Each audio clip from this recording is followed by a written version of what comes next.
Hello everyone and welcome back to another video on the channel. Today we're back talking about another episode of The Mandalorian, and this is the season finale of season 3 of The Mandalorian, and this episode is called The Return of Mandalore. This episode was really great, and I cannot wait to get into all these spoilers for this episode. So if you have not seen the season finale for season 3 of The Mandalorian, we're going to be getting into the entire episode as well as the overall thoughts that I have on this season as a whole, because now that the season is over, we can finally judge it as an entire season, which I have a lot to say about that as well. So let's just jump right into this. So this episode picks up exactly where the last episode left off, with BO-KATAN with the rest of the Mandalorians as they escape from the trap that Moff Gideon had set. Of course, we had WOVES flying up to space to go to the rest of the fleet, and we had Din Djarin captured by Moff Gideon and his little goons that he has. He's being dragged off on the side. And this episode is pretty much all action. Yes, there is a lot of great story beats, but what I want to start off first in this episode is that action and how great the storytelling is within that action. Because yes, you can have a really action-packed and insane story where you get to have all these things happening all at the same time, like for instance Revenge of the Sith, where you have so much action going on and the storytelling within those action beats, where you have the heroes going up in their journey or they have them going down in their journey, and you have them winning and losing, and the struggles that these characters go through and the meaning that it had as a resolution to what we set up from the very first season of the show was incredibly satisfying. That is what I want to hammer home with this season of The Mandalorian, is it really did have a lot of satisfying moments. And yes, maybe it was a rocky road for some people, but I think once you look at it as a whole, how it satisfies not just this season but the entire series up until this point was incredibly satisfying. This is called The Return. This is the return of Mandalore. In a lot of ways, you know, you've had little, I guess, ideas that was thrown into the first and the second season that was kind of pointing in this direction. The first episode of this season said, you know what, straight up, we're going to Mandalore. We're going to go off on this journey. And I really was not expecting to go on this very vast journey where you actually get to see Mandalore be returned to its, I guess, almost original states. Of course, I think there's going to be a time jump before the next season, but Mandalore is back. They're back in control of this planet, and that is so incredibly satisfying and exciting to see. And this episode is also extremely efficient because, of course, when Din Djarin was dragged off, we all kind of assumed that Grogu was going to be the one saving Din Djarin this time around, unlike season 2 where it was Din Djarin saving Grogu from all the threats that was happening. And that's exactly what happens, but it happens pretty much right away. Din Djarin is fighting these stormtroopers and Grogu shows up and saves him, and they go off together to find Moff Gideon. And at the same time, WOVES flies up to space, which can Mandalorians just straight up fly from the ground, from like the atmosphere of a planet up into space? Because apparently WOVES can, which maybe we can question the logic in that, but you know what? He does it in this episode, and it is a pretty exciting sequence where you get to see him go up into the fleet, tell everybody to go down there. And this is exactly when I knew that this episode was going to be kind of like a series finale type thing, where I started to really consider the death of Moff Gideon being a very strong possibility, because they said that they need to win the fight on land. They can't win it in the air against all these TIE fighters that they have, and they have the entire fleet, all the Mandalorians go down to the planet to try to take back Mandalore. That is the mission of this episode, and that is the plan that Bo-KATAN has at the very beginning of this episode. And you also get a really nice tender moment between her and the other Mandalorians that have been living on Mandalore this entire time, that kind of prove that Mandalore can thrive not only in a way that it used to thrive, but in a very new way, because plants and vegetations, they are farming on Mandalore in a way that she hasn't ever seen before, because all of the life, all the gardens were all inside of the domed planets, and with all those destroyed, all these cities destroyed on top of this planet, how are they going to turn this into a new version of Mandalore? And I think that when they do the time jump, we get to see Mandalore thriving once again. It's going to look very different from what we saw in the animated cartoons. And so with all the action that's happening in this episode, we really have 3 different sections that are all going on at the same time. We have the stuff in space, which we don't get to see too much of, with WOVES using the Star Cruiser that they got, the Imperial Cruiser, to take out all these TIE fighters up in space. I kind of wish we got to see a little bit more on that, but this season has had a lot of great space battles, and I'm a little bit okay with it. I just don't really know what happened to all those TIE fighters, because he kind of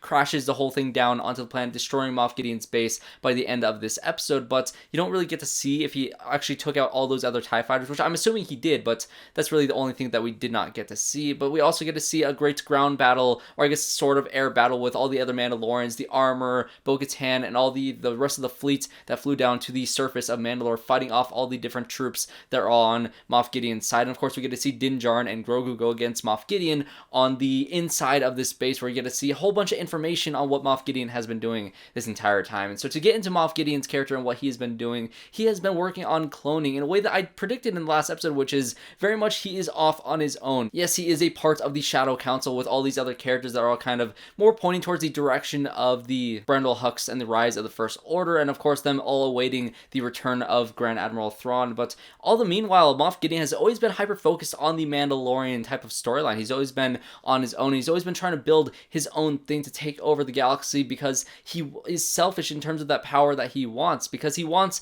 everything. You get to see in all the tubes that he's been cloning himself. He hasn't been cloning the Emperor. And yes, of course, you know, the whole cloning technology was also passed down to all these other characters in the Shadow Council, and they've kind of been delayed in this process because of what happened with Dr. Pershing, and so they're still going to be doing that, but they're not as far along as, you know, Moff Gideon has been, because he was almost done creating his own clones, and what he was really hyper-focusing on was giving himself the power of the Force, because that's the one thing that he never had, the one power that he was fixated on to get in order to be the best version of himself by creating a clone of himself that can access all of that. So I think that's an interesting direction that this character was going in, but of course with him being on his own different, you know, I guess corner of this Imperial section that's trying to rise up and take over the galaxy once again, he's going to have to be taken down. And I said in a previous episode that I think that in a series finale for the show, you would have the death of Moff Gideon, and of course I think the Dave Filoni movie would be more so with Ahsoka. Yes, Din Djarin and Grogu will also be a part of that. Bo-Katan and Mandalore will also be a strong focus on all of that, but I think Grand Admiral Thrawn is more so the villain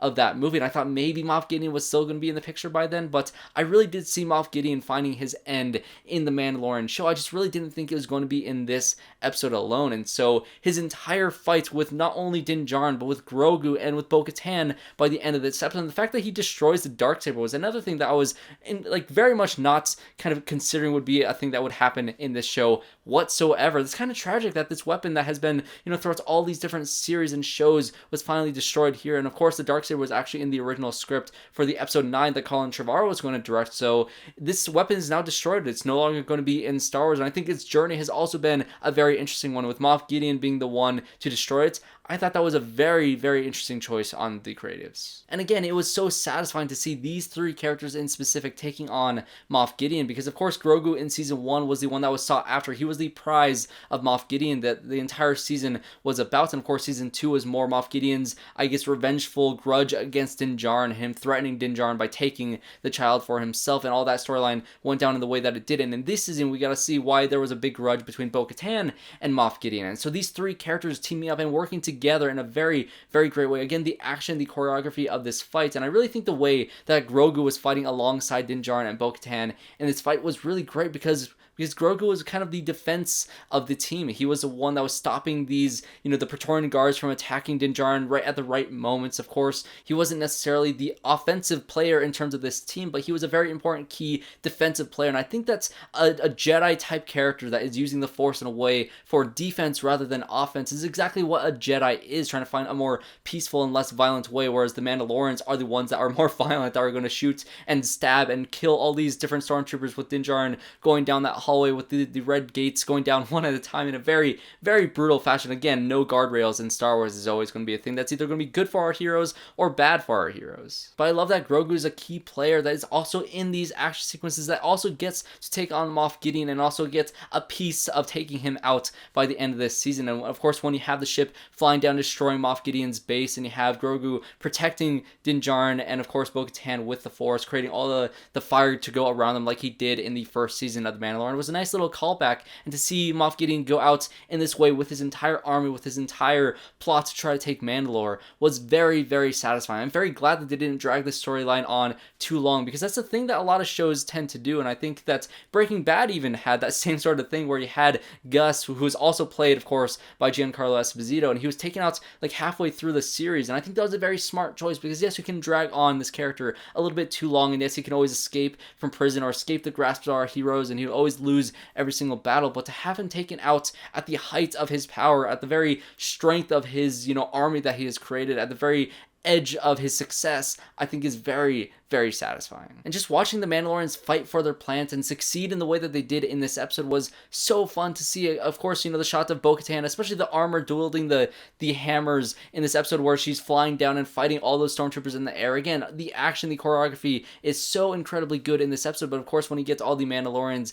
by the end of the episode, after everything has transpired and you have the Great Forge relit and you have Paz Vizsla's son and giving him the creed, now he is finally a part of their sect of Mandalorians. It is so satisfying to see this whole season come full circle, to see little story points in the first and second episode come back to a point in this episode. And this is why I think the season as a whole really does work. And I've been watching Rebels. I've never actually seen Rebels before, and I've started the third season of the series, and I'm really enjoying the show so far. But I feel like people compare Mandalorian to Clone Wars a lot. But honestly, I feel like the Mandalorian show feels a little bit more like Rebels in terms of how every season of Rebels feels like it's still one cohesive story, even though you have side quests to go off and do different things. But certain episodes kind of come back later on in unexpected ways, like in the first season of Rebels, where you have that one cave with all these different creatures and all these different monsters within it, and Ezra has to try to escape from, or I think it's Hera and maybe Sabine, or I forgot who was in this cave, but they escaped from all these monsters earlier in the season. At the end of the season, of course, you get to see Ezra and Kanan bring in the Grand Inquisitor to this place, and they use these creatures to fight him off in a very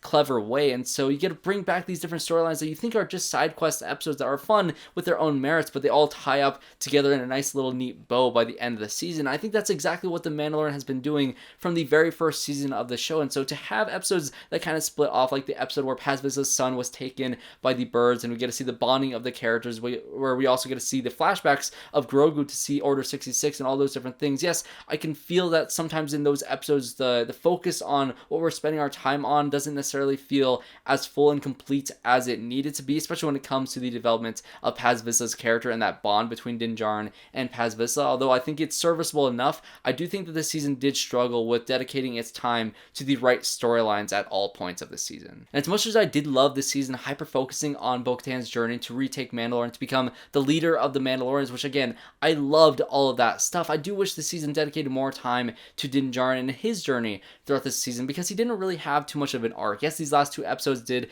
kind of complete his arc throughout the entire 3 seasons, which again, I was not really expecting. To see him sitting on his porch with his now adoptive son, Din Grogu, was really lovely to see. I really like how they wrapped that up in a nice little bow, but I really do think the biggest problem with this season was the Book of Boba Fett. And I have been hearing more and more rumors about behind-the-scenes writing of this season when it comes to Kathleen Kennedy and Jon Favreau beefing on set about what to do with Grogu and Din Djarin with Book of Boba Fett, and I entirely see that as true, because everything that happened in Book of Boba Fett with these characters, I love. That was all great, and everything that I saw in this season was also great, but if they merge those two things together, and you kept Grogu away from Din Djarin for at least the first half of this season to kind of feel that time gap between these characters seeing each other, and you make Din Djarin go on this journey of kind of being held up as the person who might be the ruler of Mandalore because he has the dark saber, but he really doesn't want that. He doesn't want all that pressure, and he wants to give that to Bo-Katan so he can just go off and be a father, which is exactly what he does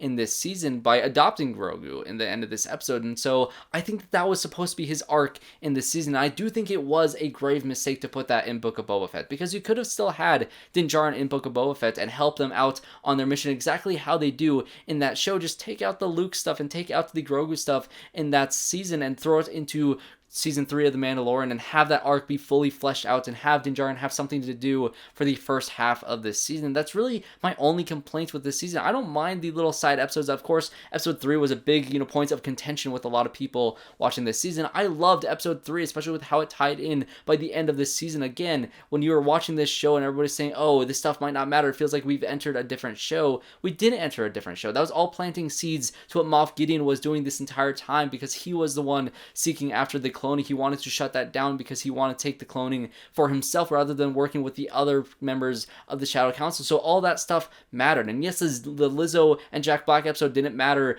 as much when it came to those storylines, but you also had it tie in with the Darksaber and having Din Djarin have the revelation that she's actually the true owner of the Darksaber. And so you have all that stuff also dedicated in that episode. And also, seasons of Mandalorian have always had these side episodes where it didn't necessarily matter. And just because it was episode 6 of the season and so close to the ending doesn't mean it's a bad place to put that, because season 1 had the exact same thing, also directed by Rick Famuyiwa. It was the episode with Bill Burr in the first season. So this is exactly what The Mandalorian has always done. So I don't mind those sort of things. And again, it feels more like a Rebels type of thing, where maybe we come back to Jack Black and Lizzo in this planet because they kind of have like a truce between Mandalore and Navarro now. So they kind of have their own different independent kind of, I guess, alliances between these 3 planets outside of the New Republic. And so all this stuff could potentially come back in some way in a 4th or 5th season of The Mandalorian, which I do think they are going to continue this show. As much as I said that this episode felt like a series finale for The Mandalorian, if they ended here for whatever reason, honestly, I'd be very happy with that. But